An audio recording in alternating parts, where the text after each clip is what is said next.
Good evening, everybody. We are in Oakland with Bernie Sanders.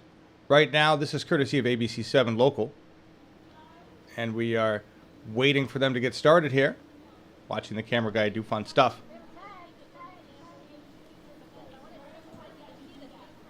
I'm hoping, hi everybody. I'm hoping that that they will actually cut over to whenever Robert Reich starts, but. Yeah, you can hear him cheering in the background there. But right now, the camera guy's just going to make you sick.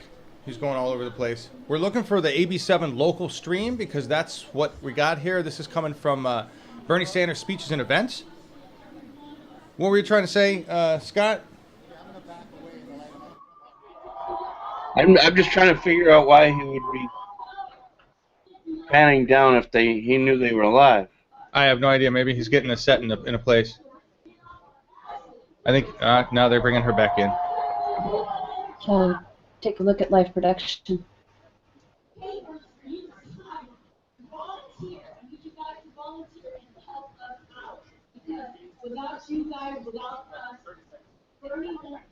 Oh, you guys found it.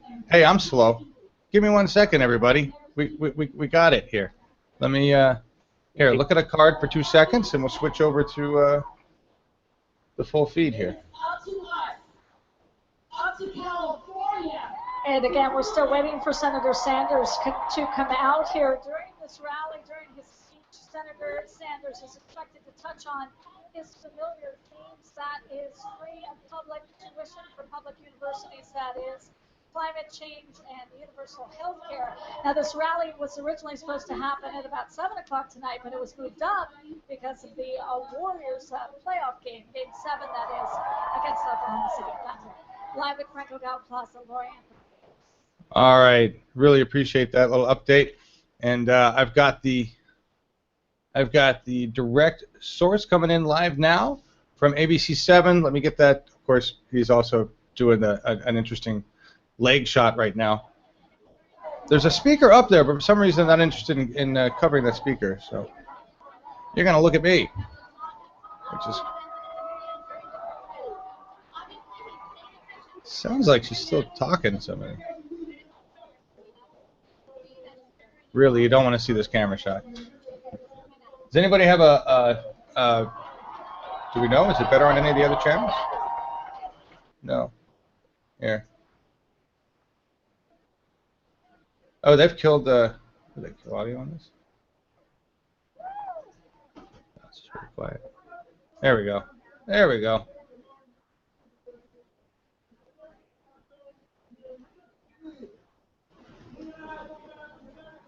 Where's their audio? What are they doing here?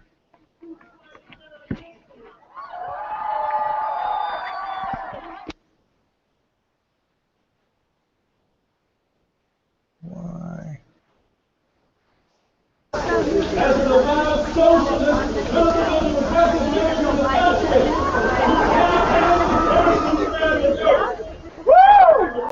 Sorry, everybody. We've got the same feed coming from different places, but I can't get the audio lined up with it. So give me 1 second here. I realize this is messy. Here, look at the cover so you don't get sick here.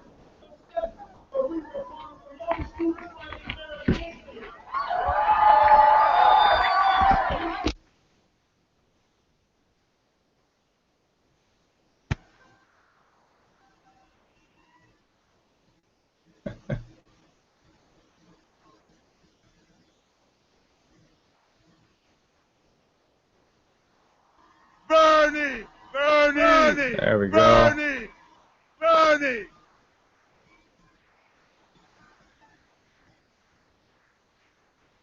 I'm gonna let Mayor Gus Newport talk a little bit because he knows Bernie, knows him well. There we Feel the go. burn. I'm gonna share a little secret with you all.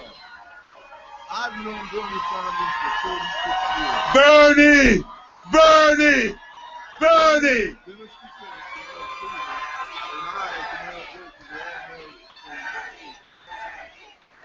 We were invited to speak. As a matter of fact, Bernie invited me to Arlington when he ran for governor to campaign with him. And the national press said, Bernie, what the hell are you doing bringing in about black national socialists from Berkeley? And you're a Jew from Brooklyn socialist. The campaign in the state is 97% white. Bernie said, because we're here to talk about the issues, not about crap.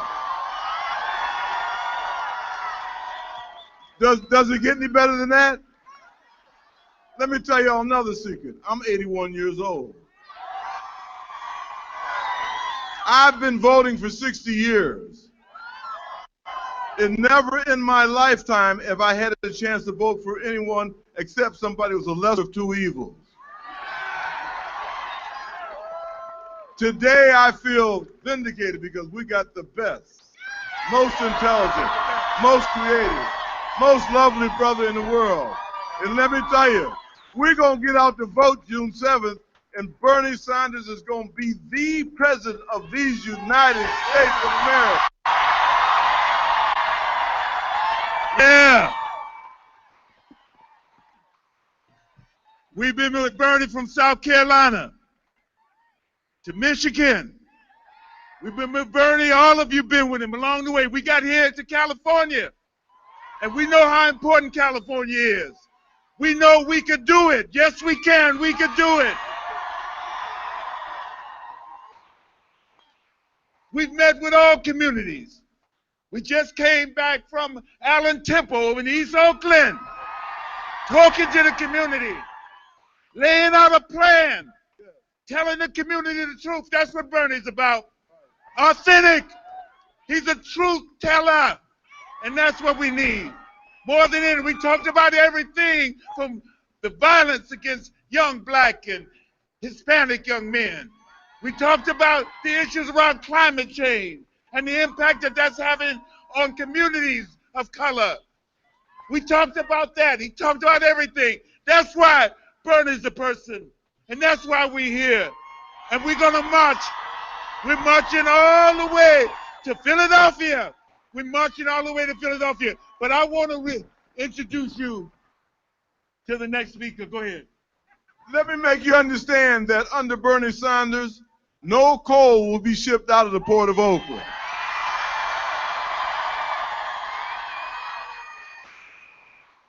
Let me tell you, under Bernie Sanders, the Police Review Commission that will speak out on behalf of people's rights will be passed in the city of Oakland.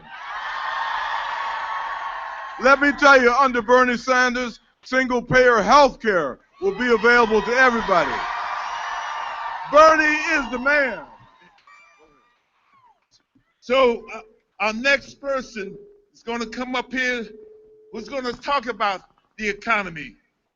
He was the Secretary of Labor.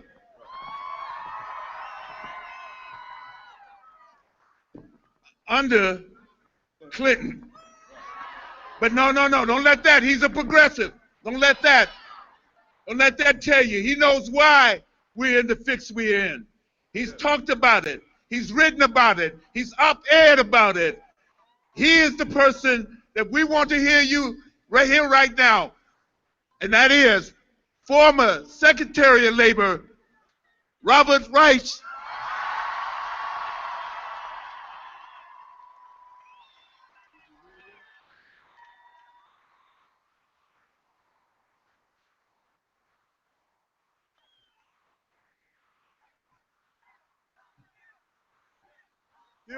He'll be out in a minute. He's just trying to clean up the economy as we know it right now, so that we can all buy breakfast tomorrow morning and be able to rent and whatever else. Don't worry about it. We can wait a little longer for the United States. That was supposed to be what Martin Luther King referred to as the beloved community.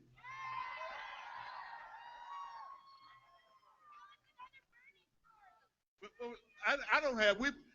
It's so beautiful to see all of you here, and you know that there's so many people out here trying to get in. You know, there's so many people who want to see and feel the burn, who feel the burn, and know that we have the power to talk about movement building. We have to talk about this country beyond November 8th and beyond that. We have the opportunity to do that. That's what this campaign is about. This campaign is a historic moment. It's a moment that's talking about real social justice. It's a moment that's talking about real change. It's a moment that we know that we not only have to put Bernie in our White House, but we have to go in our communities and elect progressives throughout there. We have to know that. We have to know in Berkeley, San Francisco, wherever we are in this country, that we have to elect people who are interested and work on the behalf and the interests of the people. This is about real change. I don't think I voted about 50 years ago for the first time. And I remember that. But I've never been in this situation. And I don't think we ever been in this situation. We have our moment right here. This is our moment of truth. As citizens, the most ordinary citizens, that's what it is. That's what it takes. And that's what it's taken. Over 8 million people who've given on an average of $27 to build this campaign. That's what this has been. This has been remarkable. You had people who are talking about who has the most favorable impression on people, who's the most favorable.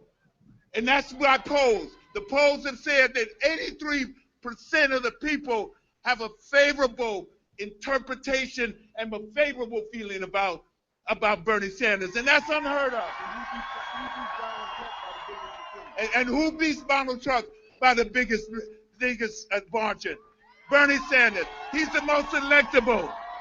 He's the most electable. He's not only the most electable, he's the one who's authentic. He's authentic. And he gives us something. He's the most electable. He's not only the most electable, he's the one who's authentic. He's authentic. And he gives us something that we've never had before, that I can remember. Somebody comes here and tells the doggone truth about what's happening with us.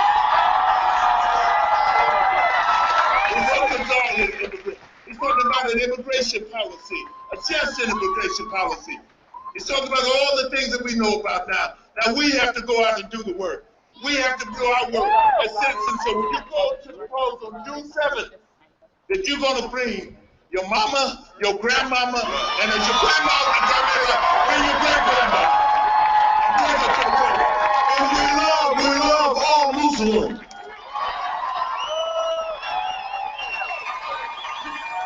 We're not going to allow a wall to be built. We're going to build new roads in Mexico. This is the Bernie Sanders going to bring love and health to a community. This is going to be the America that was supposed to be under Bernie Sanders. Dr. King talked about the beloved community. He talked about in his last speeches how that we had to become a more people-orientated society than a thing-orientated society.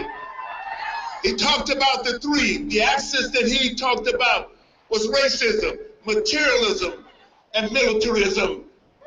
He understood the dynamics of that. He understood what war did, the Vietnam War. And when he spoke up against it, he became more than just a civil rights leader. He fought for justice, and he fought for human rights. That's what he became. And for that, that's why we no longer have him here. For that, for standing up for truth, for speaking truth to power. We have this opportunity to live in the legacy of Dr. King. That legacy is personified. That legacy is personified by Bernie Sanders. That's where it is.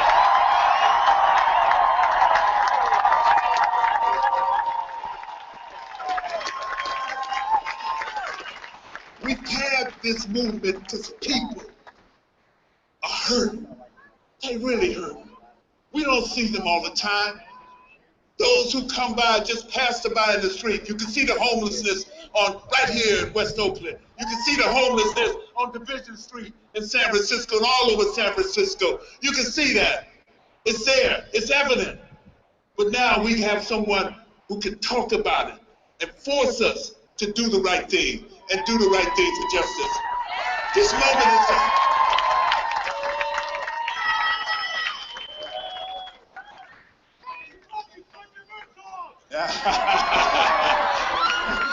Let's do my favorite way. Most people catch me on this right here. Come on. Come on. Yeah, it can happen.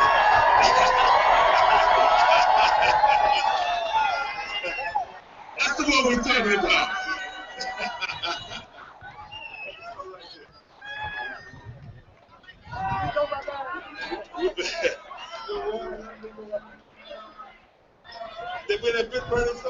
Let me tell you, I just returned last night from Northern Ireland.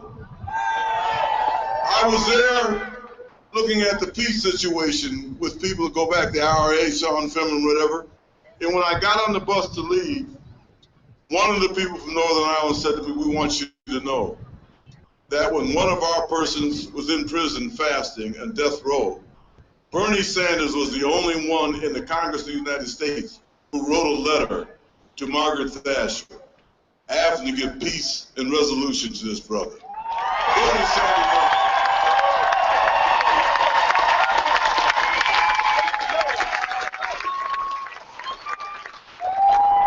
Keep up the burn, keep up the burn, keep up the burn.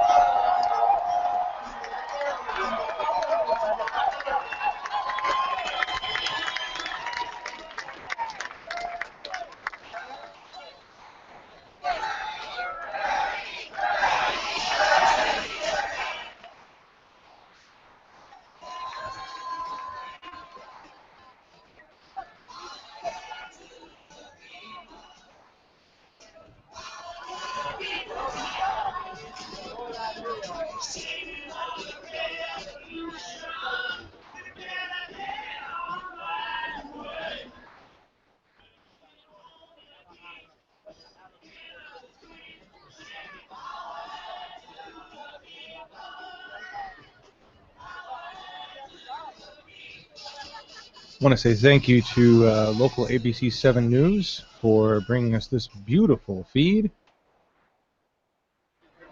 Now, how do you know what I'm saying? Can you hear me? Yeah, Oakland. Please welcome to the stage, Robert Reich.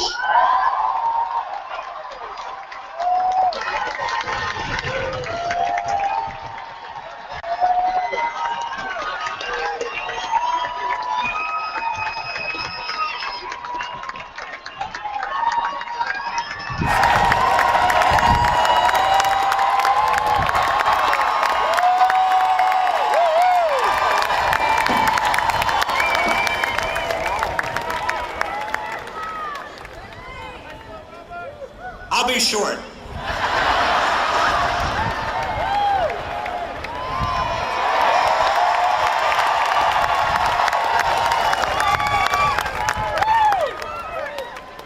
We are counting on 2 wins. One tonight, Golden State Warriors, the other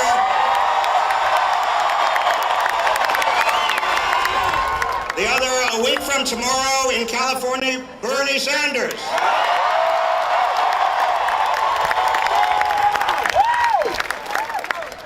And it is my distinct privilege. Boy, there's so many of you. It is my distinct privilege to introduce you to somebody who has had the courage to stand up to the establishment in America.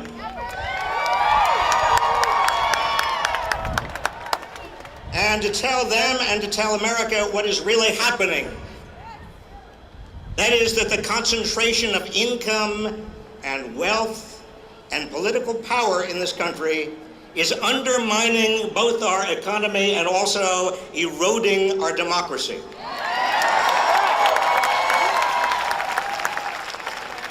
And this is a person who has had the clarity, not just the courage, but also the clarity to sound that message around America and create a movement, a new creative movement to change the direction of America.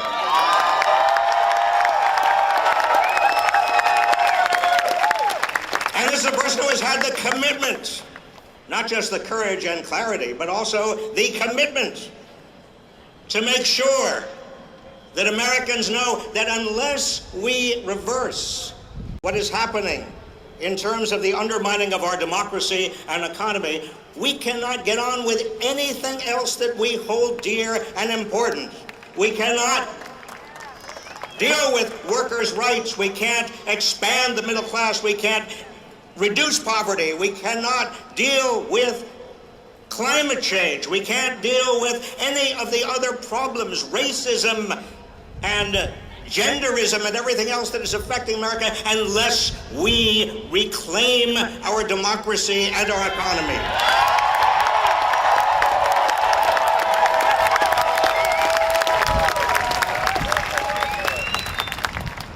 And the man I'm about to introduce to you also, besides having the courage and the clarity and the commitment, also has the conviction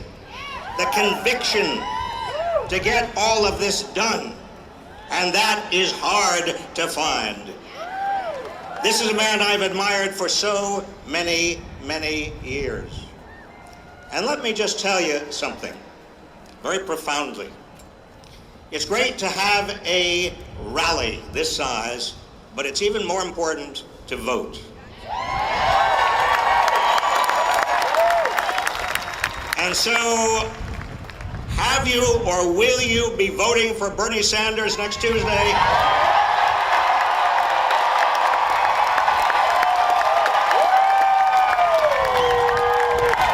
Will you be getting others out to vote as well?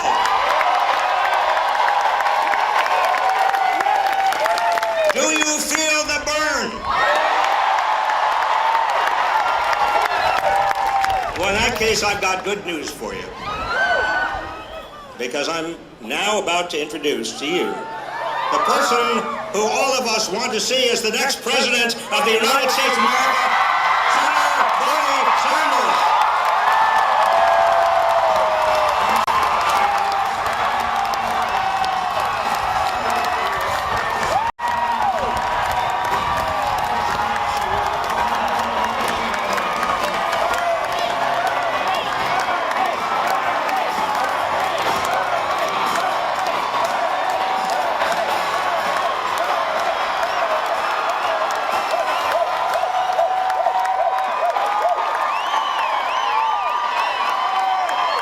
Thank you, Oakland!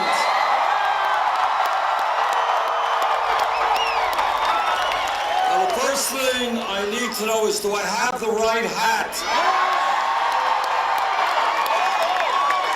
Just wanted to make sure. Okay.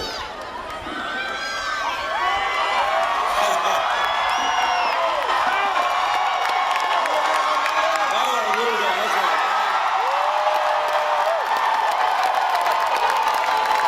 All right, does this guarantee me the California primary?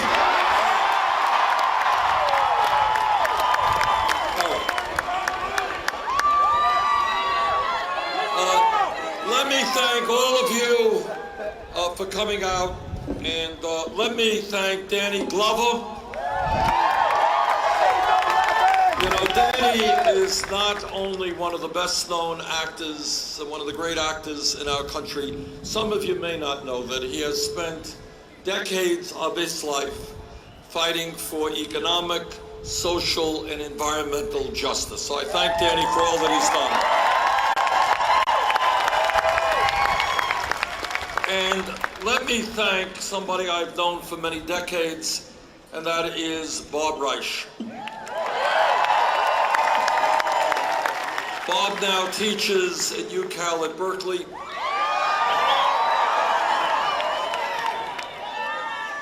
But before that, he was the Secretary of Labor under President Clinton. And he was, in my view, because I was in the House back then, he was one of the great secretaries of labor that this country has ever had. He made it clear which side he was on, and he was on the side of working people.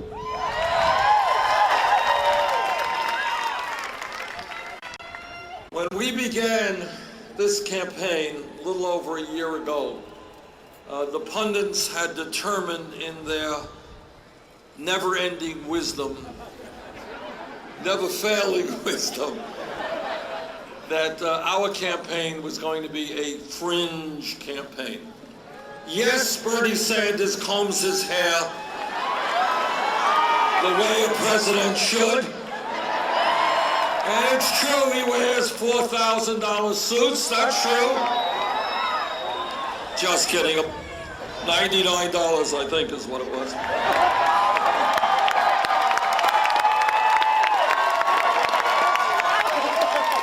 But despite those presidential attributes, they didn't think we would go very far. Well, a year has come and gone.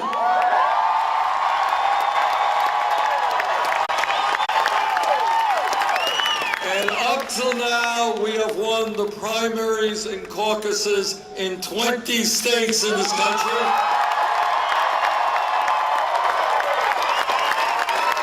We have won well over 9 million votes. And if you promise not to tell Secretary Clinton, she's getting very nervous lately. And I don't want to add to her anxiety. So if you promise not to tell her, we're going to win here in California.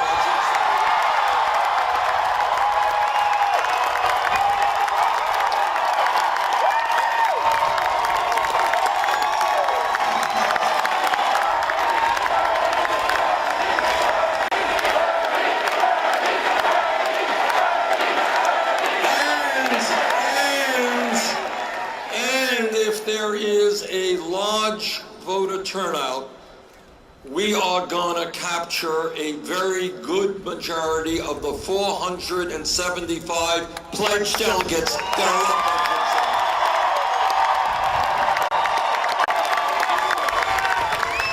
And I think we're going to do well in South Dakota on that day, in North Dakota, in Montana,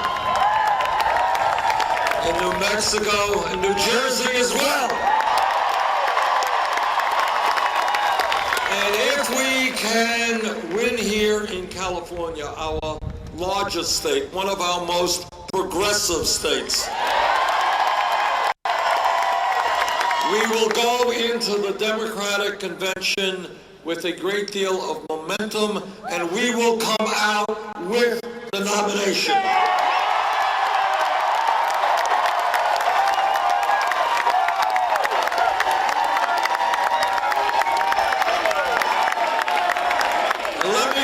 Something to you that some of you may not know is that in virtually every national poll and every state poll conducted over the last several months, we defeat Donald Trump.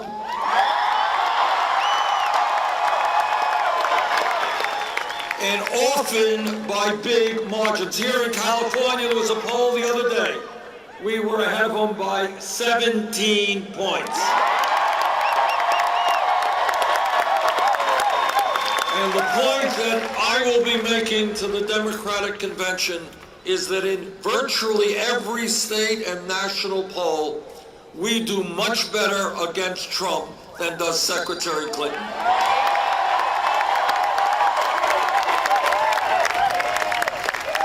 So if the Democrats want a campaign that will make certain that the disaster of Donald Trump will not become president, we are that campaign.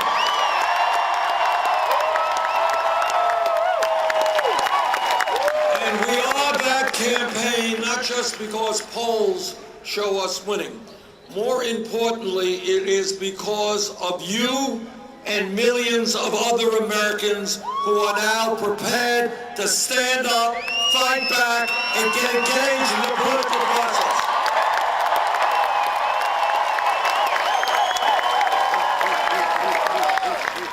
Here is a truism of American politics today. When people are demoralized, when they give up on politics, Republicans win because we have low voter turnouts. That's what happened 2 years ago. But when people are prepared to stand up and fight back, when they are prepared to make real change in this country, They will come out to vote and vote in large numbers, and that is when progressives and Democrats win. That is what this campaign is about.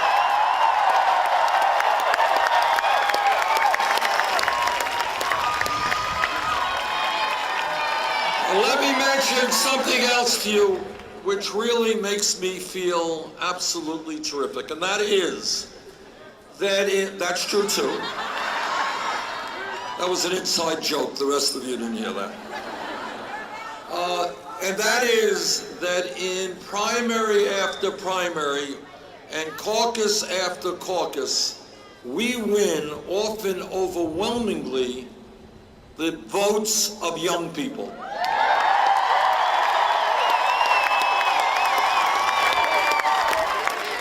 And by that, I mean not just the 20-year-olds, we thank them for their support, but people 45 years of age or younger.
Intimidated easily.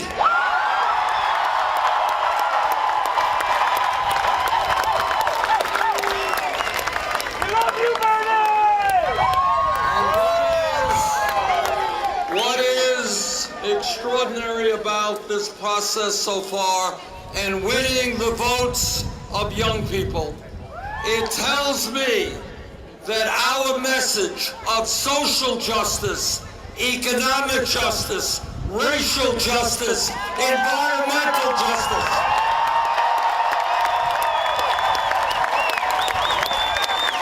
that is the message for the future of our country.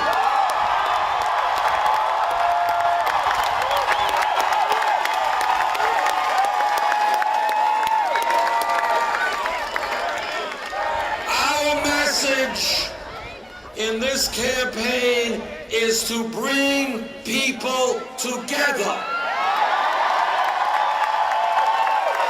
Black and white and Latino and Asian American and Native American. We will never allow the Trumps of the world to divide us up.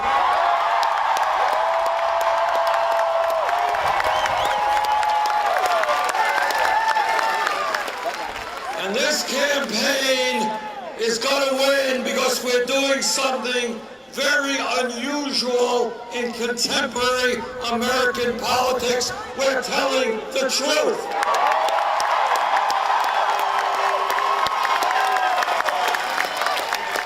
And the truth is that today we have a corrupt campaign finance system, which, as Bob Rice just told us, is undermining American democracy.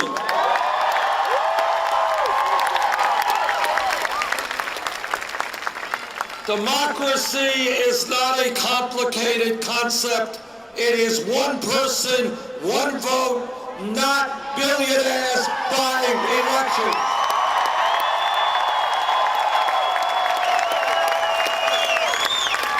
When a handful of billionaires buy elections to elect those who will represent the wealthy and the powerful, That's not democracy. That is oligarchy. We will not accept it.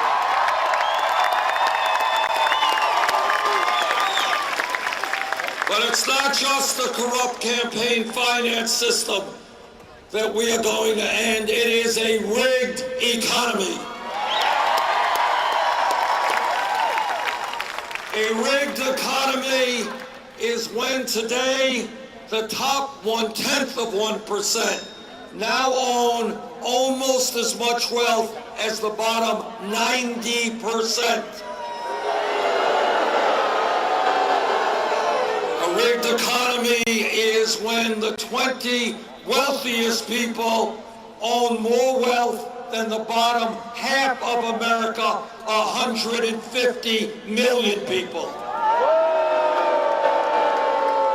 A rigged economy is when we see a proliferation of millionaires and billionaires, and yet we have single moms in California making $11 an hour, unable to provide for their kids. A rigged economy is when we have veterans who put their lives on the line for this country, sleeping out on the streets of San Francisco. A rigged economy is when CEOs make $40 or $50 million a year and then take away the health care benefits of their workers, their pensions, and lower their wages. That's a rigged economy. A rigged economy is when large corporations making billions a year shut down factories in America and move to low-wage countries, throwing millions of Americans out on the street. Together, we are going to create an economy that works for all of us, not just the 1%.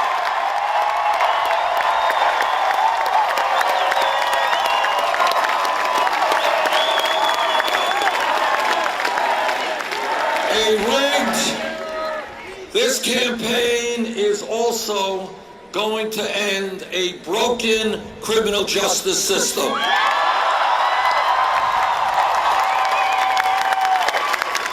Every person in America should be extremely embarrassed by the fact that we have more people in jail than any other country on earth.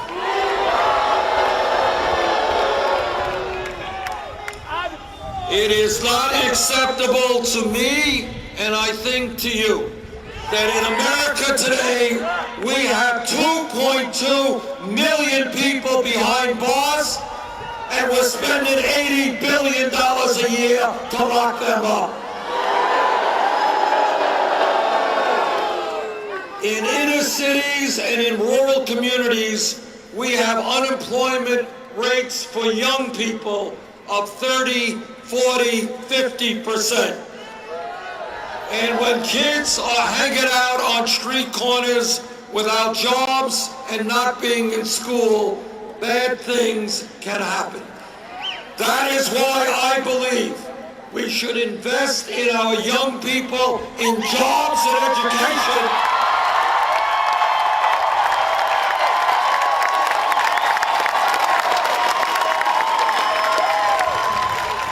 Not in jails and incarceration.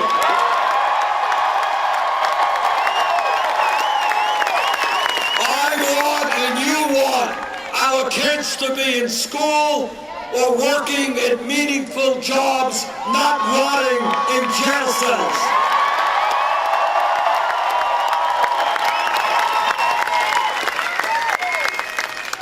And when we talk about criminal justice, it is important to look at local police departments all over this country.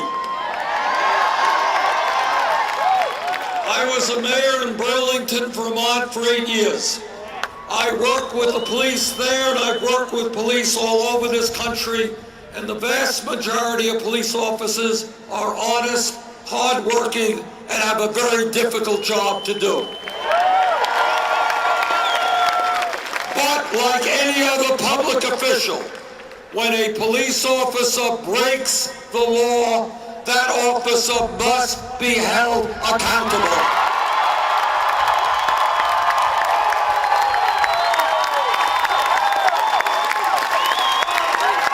We need to demilitarize local police departments.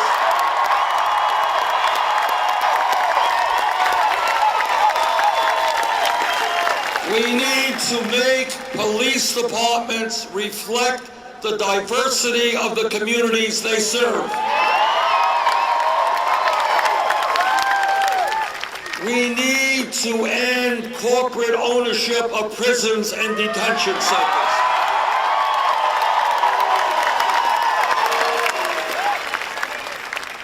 We need to change law enforcement culture all over this country so that the use of lethal force is the last response, not the first response.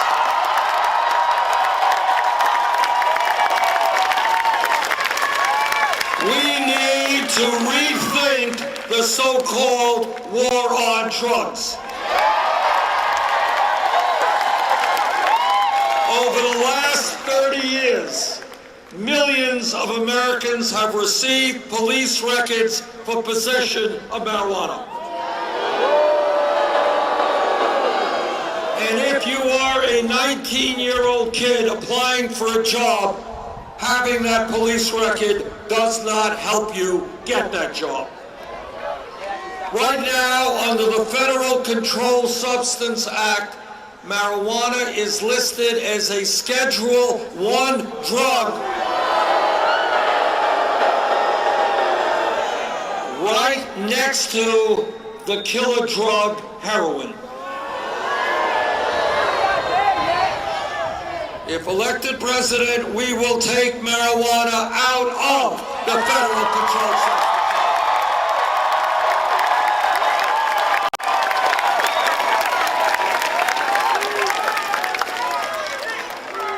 All of you know that the legalization of marijuana is a state issue, not a federal issue. But I believe from a criminal justice point of view, just from that alone, if I were a citizen of California, I would vote to legalize marijuana in November.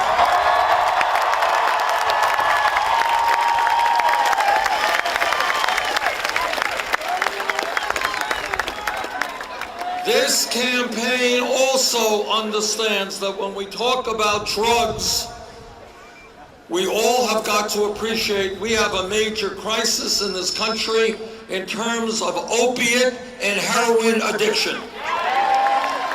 This is a major issue that we cannot afford to ignore because every single day people are dying of drug overdoses. In my view, we have got to be smart in how we deal with substance abuse and addiction. And that means we have to treat that problem not as a criminal issue, but as a health issue.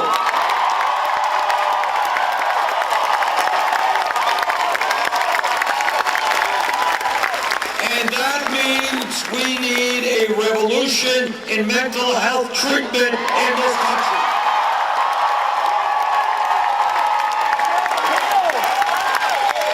When people are in mental health crisis, they need treatment now, not 6 months from now. And by the way, that is not only dealing with addiction and substance abuse. We got thousands of people in America, sad to say, who are walking our streets who are suicidal and some are homicidal. They need treatment today, not next year.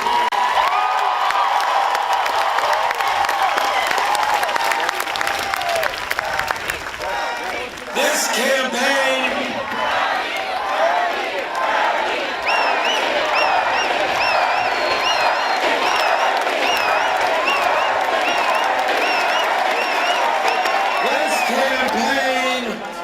is listening to ordinary Americans not wealthy campaign contributors. And I am extremely proud to tell you that ours is the only campaign this year for president that does not want a super PAC.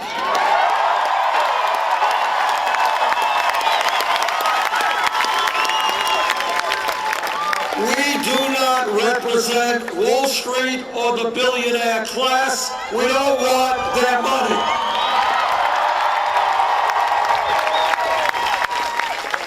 But what we have done in this campaign is almost unimaginable, and it is unprecedented. We have received almost 8 million individual campaign contributions. Anyone know the average contribution? $27. If I must say myself, that is pretty damn good. Because what we have shown is we can run a winning national campaign without asking billionaires for campaign contributions. Now, my Democratic opponent, Secretary Clinton, has chosen another way to raise funds. She has not one, but a number of super PACs which have collected tens of millions of dollars from Wall Street and other special interests. Now, I don't know how somebody can say they're going to stand up to Wall Street when they take Wall Street's money. Doesn't make sense to me. This campaign is listening to workers.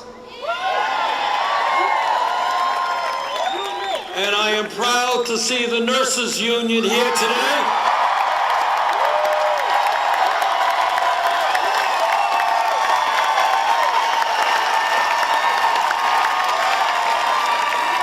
And I'm proud to see some CWA members here today. And many of the other unions who have supported our campaign. And what workers all over this country are saying is they can't make it on 10, 11 bucks an hour.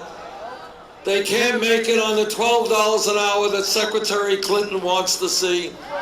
Workers in this country want and deserve 15 bucks an hour.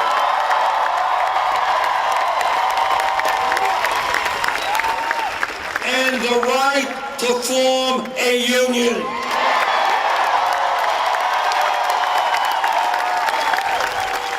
This campaign is listening to senior citizens and disabled vets.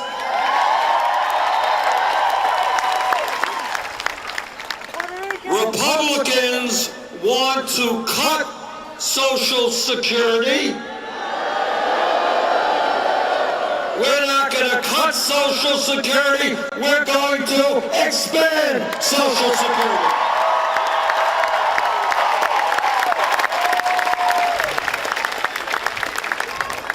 This campaign is listening to women.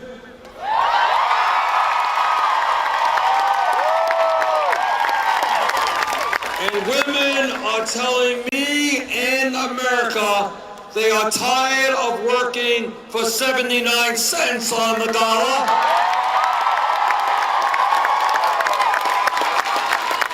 They want the whole damn dollar in their life.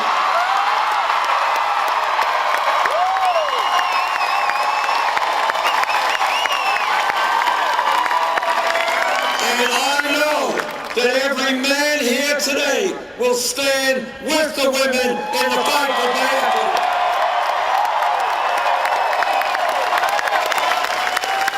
And women are also telling me that they're tired of hearing about Republican family values. Because we all know what Republican family values mean, and that is that under the Republican doctrine, no woman here in California or in this country should have the right to control her own body. We disagree.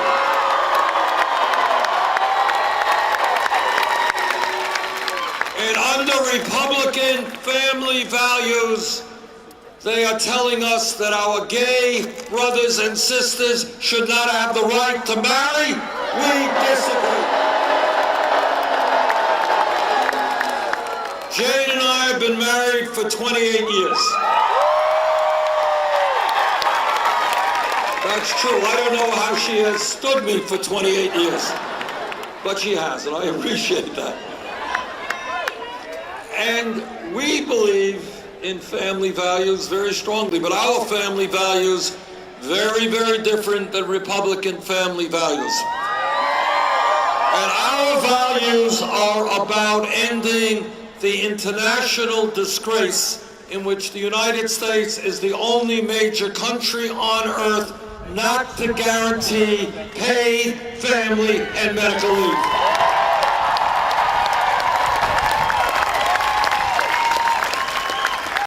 This campaign is listening to young people.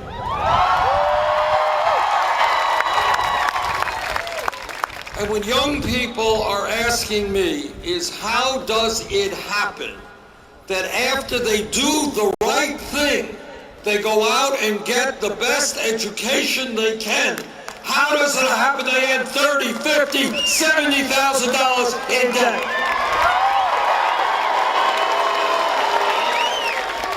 Think about it for a second. That is absolutely crazy. And if you think outside of the box, you say this to yourself, wait a second. We live in a highly competitive global economy. We need the best educated workforce in the world. We have got to make sure that all of our people, young people, people in a changing economy, get the educations they need to do the jobs that are out there.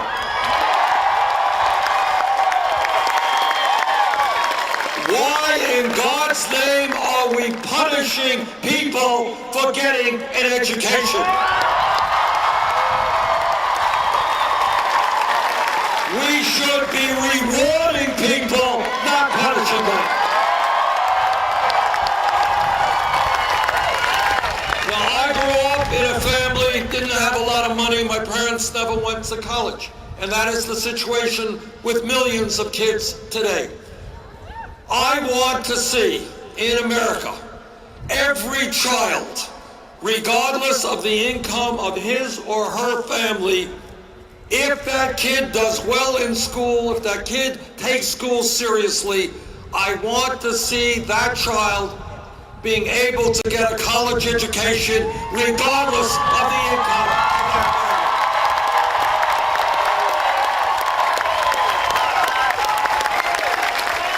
And that is why we are going to make public colleges and universities tuition free.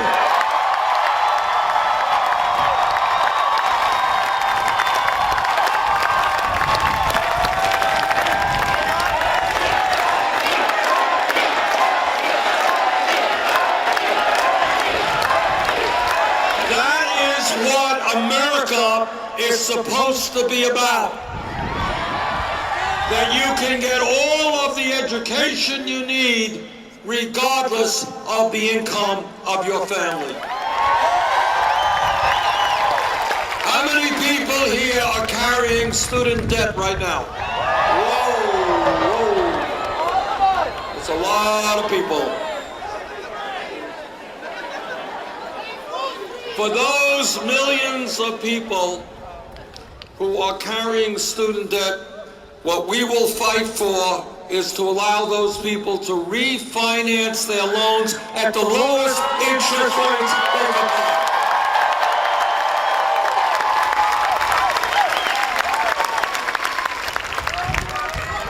Now, my opponents and the media and everybody else say, well, Bernie, you know, you're a nice guy. You're going to make public colleges and universities tuition free. You're going to substantially lower student debt. How are you going to pay for it? And let me tell you exactly how we're going to pay for it. Now, the media forgets to tell you this. I don't know why, but corporate media somehow forgets to tell you that over the last 25 years, there has been a massive redistribution of wealth in this country from the middle class to the top 1/10 of 1%.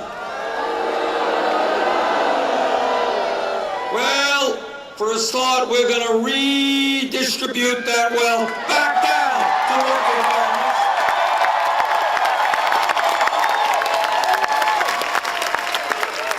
And second of all of you know that after the greed and the recklessness and the illegal behavior of Wall Street helped destroy our economy, leading to millions of Americans losing their jobs, their homes, and their life savings, against my vote, Congress bailed them out. Well, I think it's time for a tax on Wall Street speculation.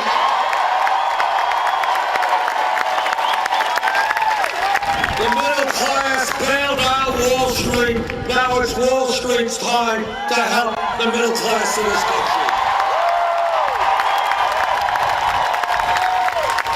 Oh, and by the way, while we're on Wall Street, I think it is time to break up the major banks in this country.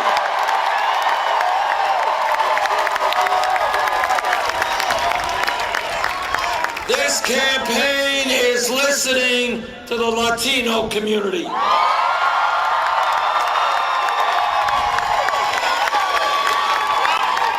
There are 11 million undocumented people in this country, and every single day, I just met with farm workers yesterday, every single day, undocumented people are being exploited, they're being cheated, because when you don't have any legal rights, you can't stand up and take on your employer.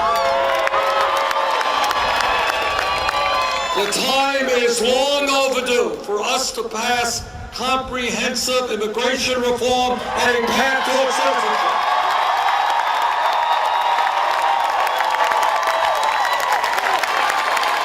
And if Congress, if the Republicans don't do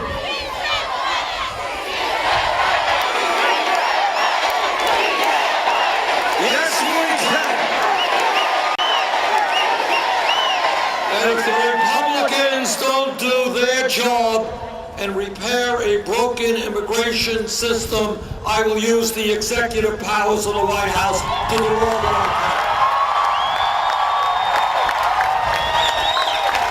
can. We have got to end the current deportation policies. Our immigration policy is to unite families, not to divide them.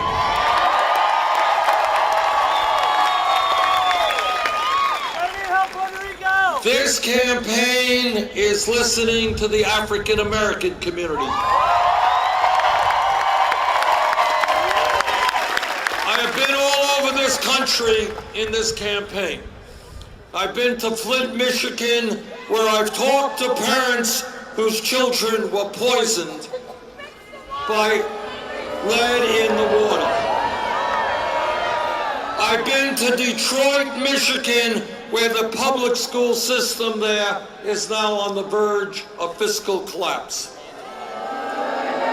I've been to Baltimore, Maryland, where tens of thousands of people are addicted to heroin and can't find the treatment to get off their addiction.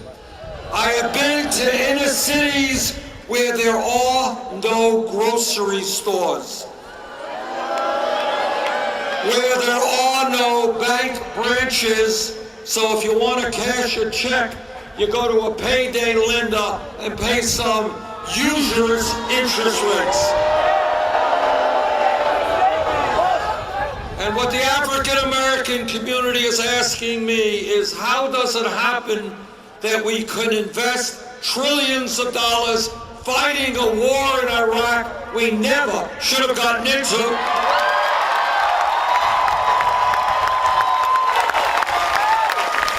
But somehow we don't have the funds to rebuild the inner cities of this country. Together we are going to radically change our national priorities. No more wars that should not be fought.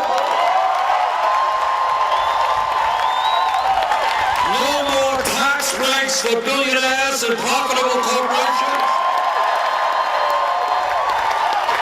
But yes to investing in inner cities and in low-wage, poverty-stricken rural communities.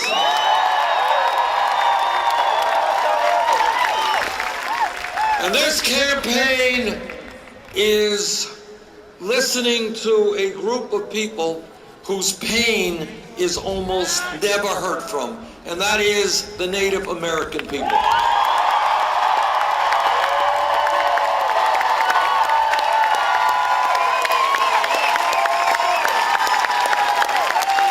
Everybody here knows that from before the time this country became a country, the Native American people were cheated, were lied to, and treaties they negotiated were abrogated.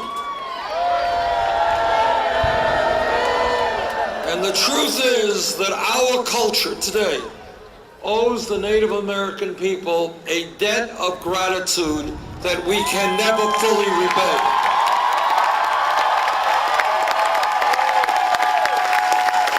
They have taught us an enormous amount, but perhaps the most profound lesson that they have tried to teach us is that as human beings, we are part of nature.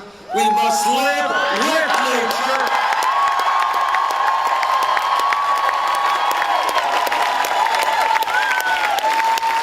And that if we continue to destroy nature, we are destroying the human species.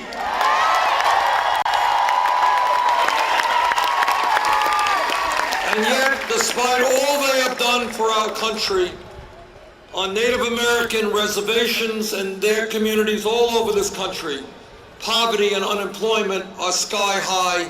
Healthcare and educational opportunity are totally inadequate. If I am elected president, we will change. When I am elected president,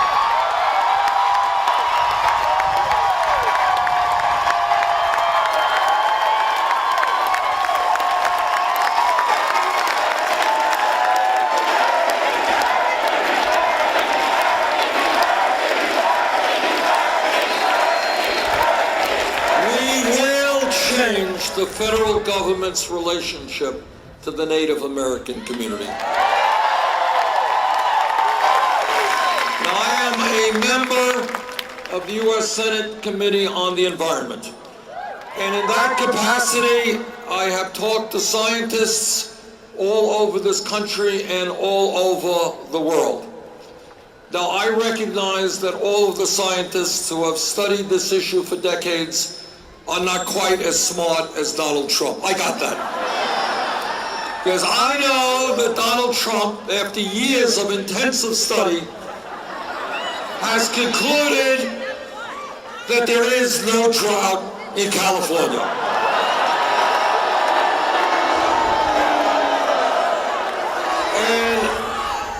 And Donald Trump, even after more years of study, has concluded that climate change is a hoax. See, now, I was not shocked to hear that Trump thought climate change was a hoax. That's what most Republicans think. Pretty pathetic, but that is what they think. But what I was surprised about is he thought it was a hoax perpetrated on our country by the Chinese. See, and I thought he would have believed it was a hoax created by the Mexicans or the Muslims. Why the Chinese, I don't know. But in any case, despite Donald Trump's profound thought on this issue, what virtually the entire scientific community understands is climate change is real. Climate change is caused by human activity. Climate change is already causing devastating problems, as you well know, in California, here in this country, and all over the world. And here is what is really scary, and we had better listen to them. What the scientists are also telling us, if we do not get our act together boldly and in the very short future, what we're going to be seeing is more drought, more flooding, more extreme weather disturbances, more acidification of the ocean, more rising sea levels, and more international conflict as people around the world fight over limited natural resources. We have a moral responsibility as custodians of this planet to make sure that we leave this planet in a way that is healthy for our kids.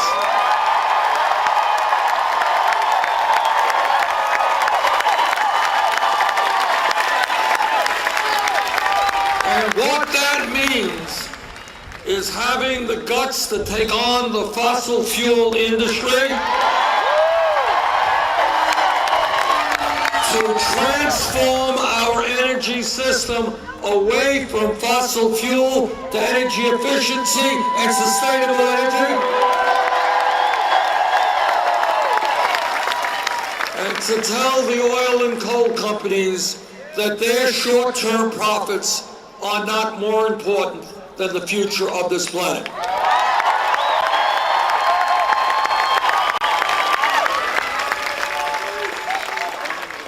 There is one country in the industrialized world, one country, that does not guarantee health care to all people as a right. And you are living in that country. In my view, the Affordable Care Act has done a lot of important things, but we need to do more.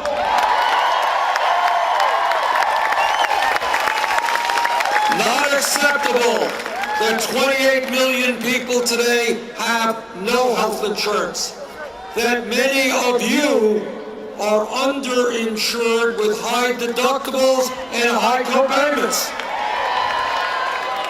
that every one of us is getting ripped off by the greed of the pharmaceutical industry that charges us by far the highest prices in the world for prescription drugs. In my view, health care is a right of all people, not a privilege.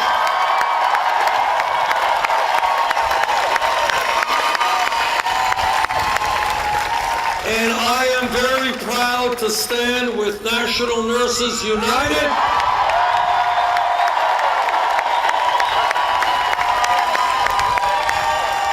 and with nurses and doctors all over this country who know that we need a Medicare for all single-payer program.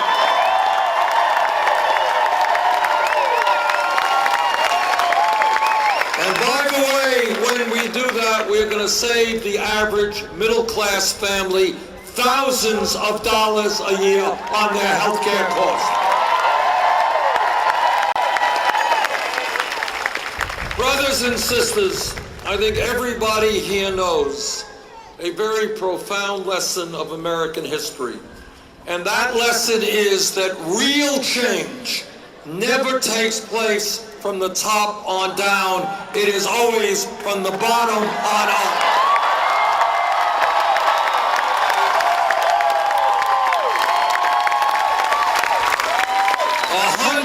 +100 years ago, when workers were forced to work 7 days a week and children were working in factories, the working class of this country stood up and they said, we will form trade unions to protect the rights of workers. And we thank the trade union movement for helping to create the modern American middle class.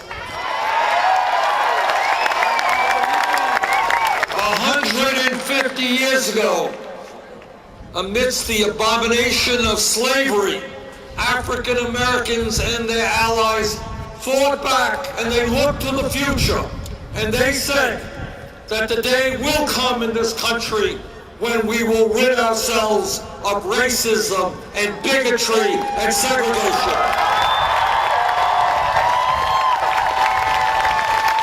And we will never know how many people died in that struggle, went to jail, were beaten. But we do know that over the years, millions of people stood up and fought back to end racism in this country.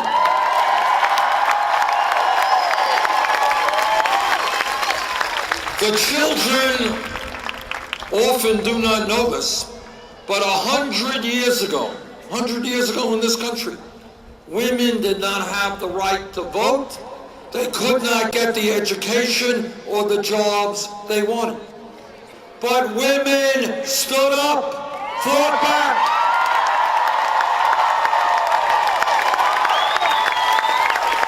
Some went on hunger strikes, some died, some went to jail. But they said, women in America will not be second-class citizens.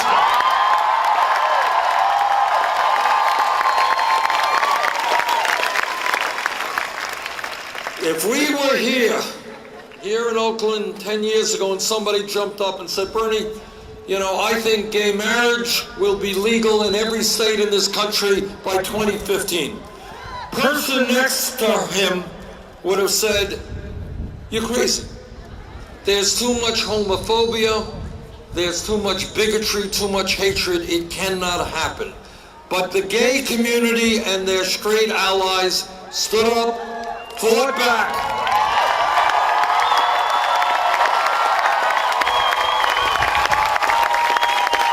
And they said loudly and proudly that in America, people should have the right to love whoever they wanted, regardless of their gender.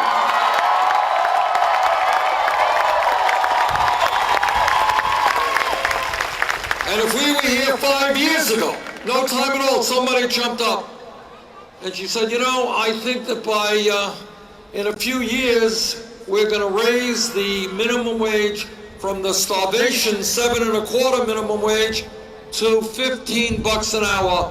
Everybody there would have thought she was crazy. People would have said, you want to go from $7.25 to 15? You want to more than double the minimum wage? You're too radical. You're an extremist. Can't happen. But you know what did happen? Workers in the fast food industry, in McDonald's, in Burger King,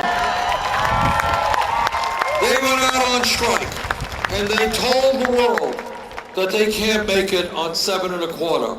And then a few years ago, in Seattle, they raised the minimum wage $15 an hour. San Francisco, Los Angeles, 50. California, New York, $15 an hour.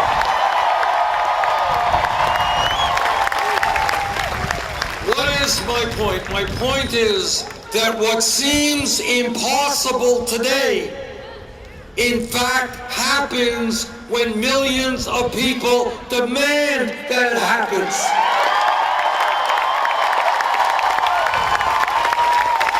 Please do not tell me that the United States cannot do what every other major country does and guarantee health care to all people as a right. Don't Don't tell me that the United States cannot do what Germany and Scandinavia does today, provide free tuition at their colleges and universities. Don't tell me that the United States is has to be the only major country not to guarantee paid family and medical leave. Don't tell me we have to have the highest rate of childhood poverty of almost any major country, or that our infrastructure, our roads and our bridges have to continue to collapse. Don't tell me that we need to continue having a corrupt campaign finance system or a grotesque level of income and wealth inequality. The truth is that if we stand together, we can address all of these issues.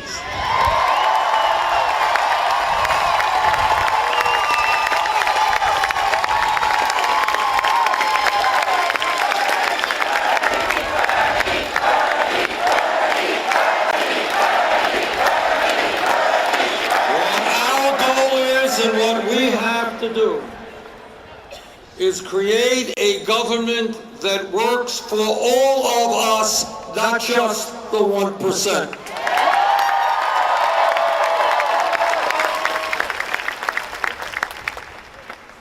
On June 7th, a week from tomorrow, there is going to be an extraordinarily important Democratic primary here in California. It will be the most important primary in the whole nominating process because you have 475 delegates to grants. If there is a large voter turnout, we will win and win big.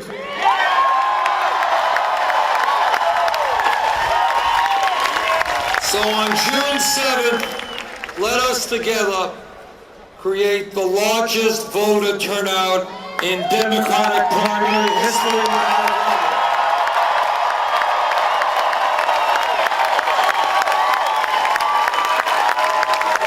And let this great state, one of the most progressive states in the country, go on record as saying, yes, let's go forward with the political revolution. Thank you.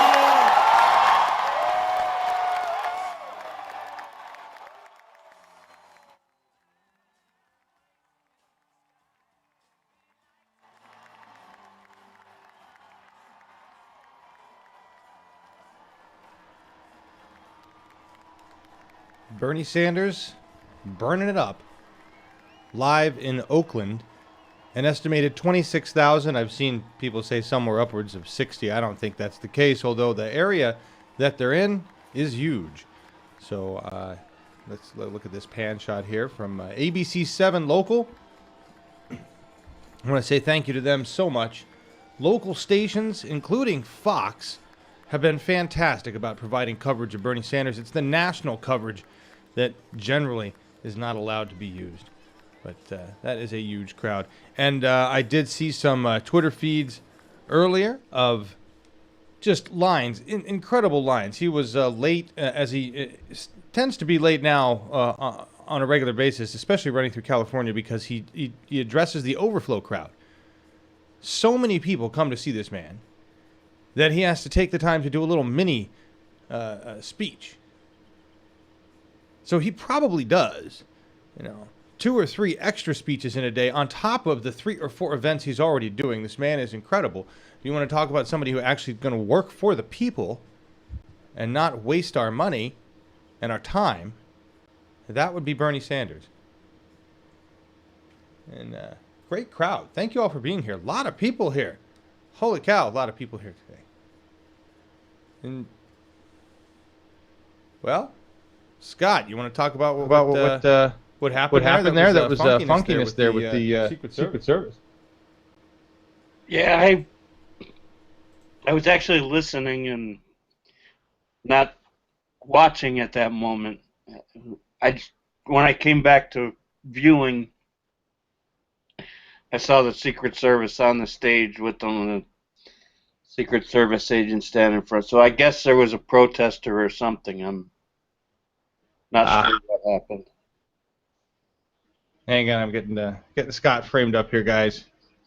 I had him on one camera, it's not working. But yeah, so it looked to me like somebody threw something, or I don't know. It was so fast. It was incredibly fast. They took care of the guy. They got him out of the way. Bernie got back to speech. I think it was less than a minute, really.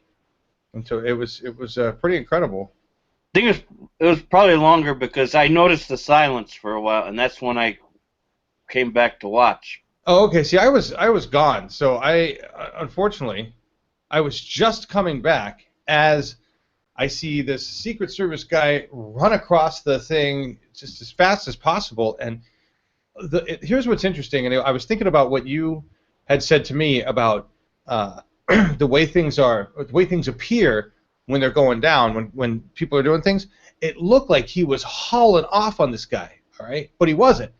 He was like securing his arms, securing his hands, but the way his hands were moving, because you could only see this guy's back and his hands. I was like, holy crap, they're like beating the living crap out of him.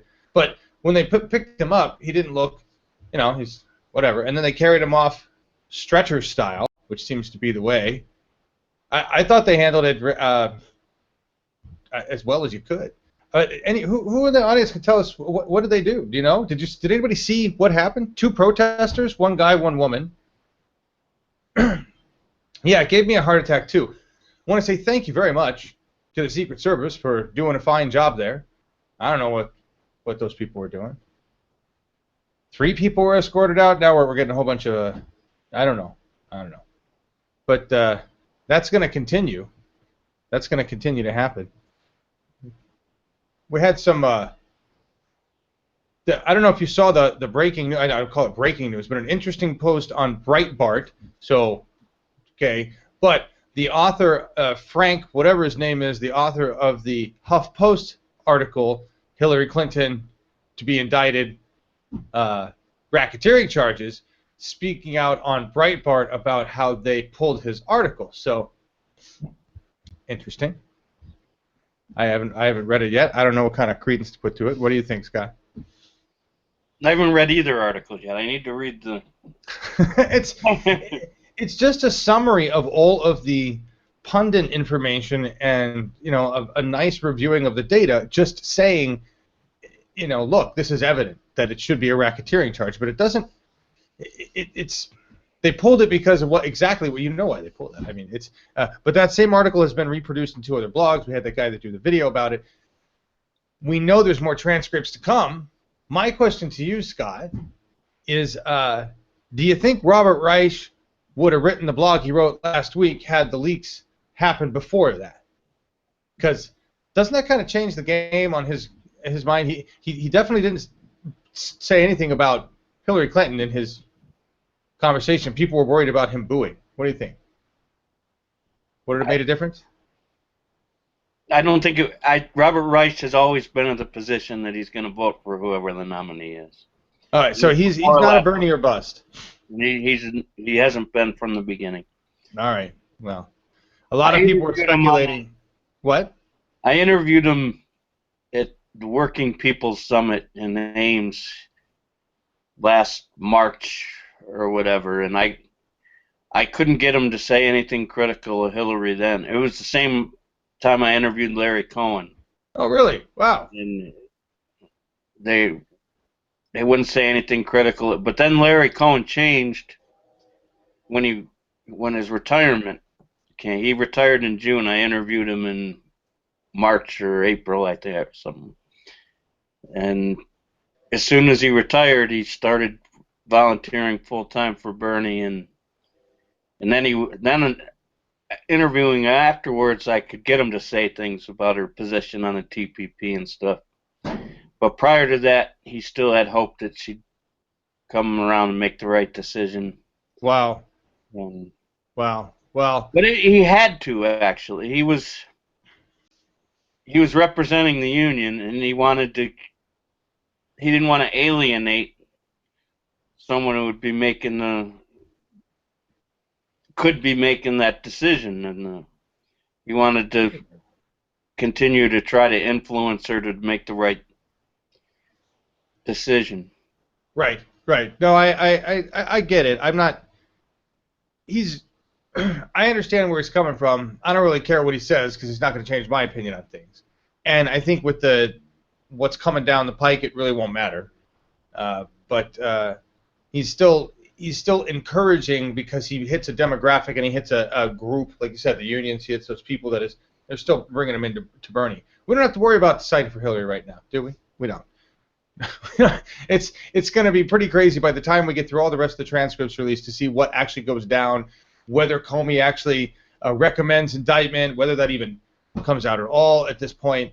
And there's more and more. I don't know if you saw the stack of articles in Slack, but just one after another after another after another of damning on Hillary Clinton. So I think the shitstorm has turned away from Bernie. It's now moving towards Clinton in that sense, and promoting her as the nomination. It's like they're going to do both. They're going to shoot her down and promote her for the candidate anyway. I don't know why. I don't know why. Do you see something different happening there? No, I think if Hillary Clinton's the nominee, I think Bernie will tell people to vote for Hillary. Do you really? Do you really? Oh, I don't know about that. I think he's going to start a third party and he needs to. Oh, replay. Yeah, okay, she's got the replay time for that. We'll run it tomorrow in the newsroom of the Secret Service stuff. By the way, I want to say thank you so much to the comment mods of Wrenches tonight. It was raining trolls. It was just insane, and you guys were handling them so well. And that's why we have volunteers to take care of this. That's why the comment mods and Wrenches are so important. Because we don't want our discussion here. It's just our party, right? We don't want that shit on by a bunch of trolls. And what does that mean? That means you can come in and there's freedom of speech. We're not going to censor your thoughts. But if you're just saying shit, if it's hate speech, if it's not really adding to the conversation but just a distraction, we're going to ask you to stop that, and then eventually we're going to kick your ass out. That's as it should be. Because YouTube chat shouldn't be the toilet bowl of conversation when it happens to include some of the smartest people on planet Earth. Right? So that's why we do it, and that's why this is engagement broadcasting, because we actually give a shit about what's going on your end of things. Now, thank you so much, comment mods, everybody. You guys kick serious ass. You really do. Oh, Cindy's already got it time-stamped, the SS action. That's awesome. Wow, you guys are fast. You guys are fast. I want to cover a couple things really quick before we go, and you're not going to like them, but I need to. And then we're going to go out with a cool song. I need to find this song. I had it open here. I think we played this before. This came out January of this year, and I'm pretty sure we played this tune before, but I really like it. It's good. Listen to it again. Tai Sui is the artist, and sometimes I forget the artist. Sometimes I forget to drop this information in here, so I'm gonna get this link dropped in. This was put in music videos, guys. It's somewhere. Scroll up. Let's get this to the chat, and we'll get that put in. Mickey, trolls are rampant as fuck. It's crazy, guys. I can't believe we're that popular. Well, correct the record. Spent $1 million on Hillbots, and it's been kind of funny what they say and what they come out with. It's not very. It's a waste of. Purchased SEO is never good, you know. And purchased social campaigning, never good like that. Certainly when it's bots. We know that. Smart people know that. David Brock doesn't know that. He's an idiot. That's pretty much where that goes. All right, I told you I was going to talk to you about a couple things. Scott, is there anything burning in your mind that you want to cover? News that I'm missing? Not that I know of. All right. So, Bernie talked about climate change. We've been talking about climate change, and there's two stories that happened that we need to talk about. And I've been saying this a lot, and I told you we're going to talk about this. The mass exodus from places that are just devastated by drought, devastated by resource scarcity, and people just can't survive, so they're leaving. It's happening right now. Millions leaving. They're going to die. And here's Here's what's happening in the other part of the world. I'm pretty sure this isn't being covered on MSM right now. Europe, this is unbearable. Deadly crossings drive migrant fatalities to new heights. 13,000 people crossing in boats. I don't know exactly how many people died, but basically we're talking an ocean full of dead bodies. And the only reason it made any kind of news is because of this.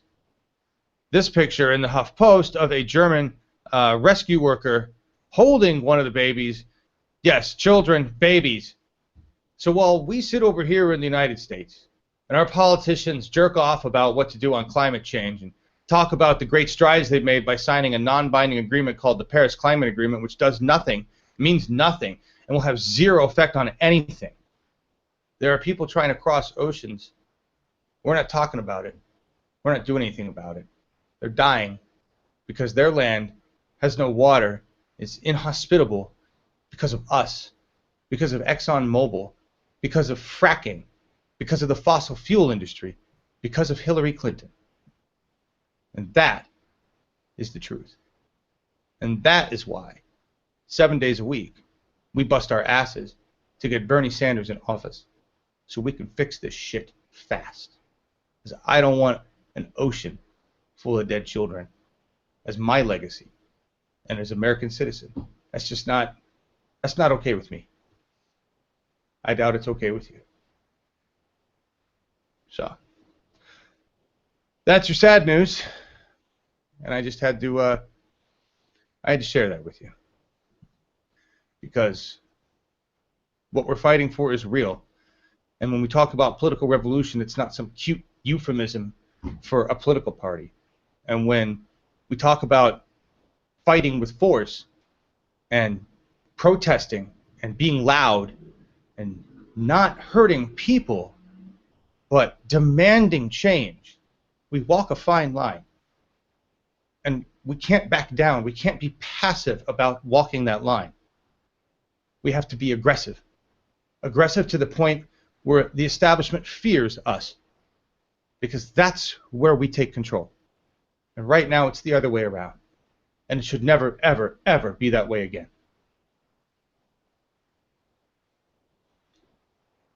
I'm not going to go out with something like crazy heavy. I couldn't do that.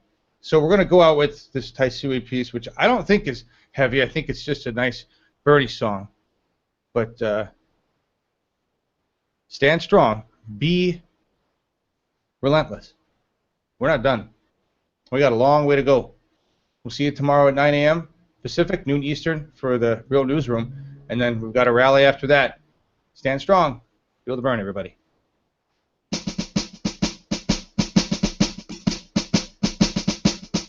I think most Americans understand that our country today faces a series of unprecedented crises.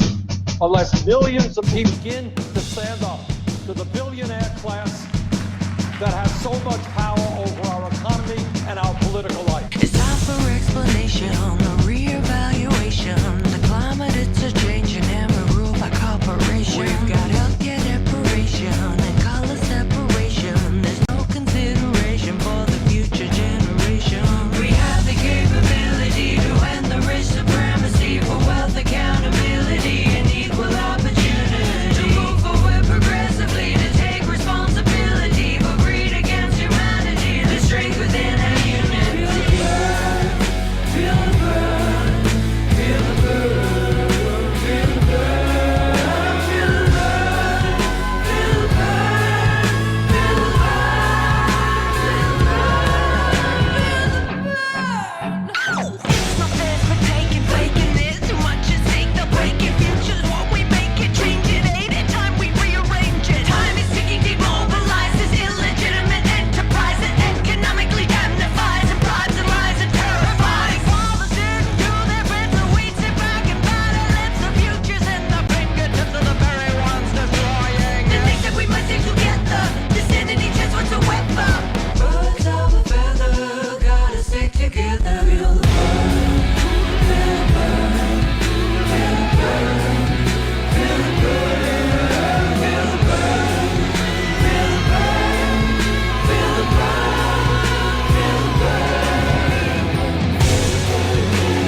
doubt is whether we can mobilize our people to take back our government from a handful of billionaires and create the vibrant democracy we know we can and should have. Thank you.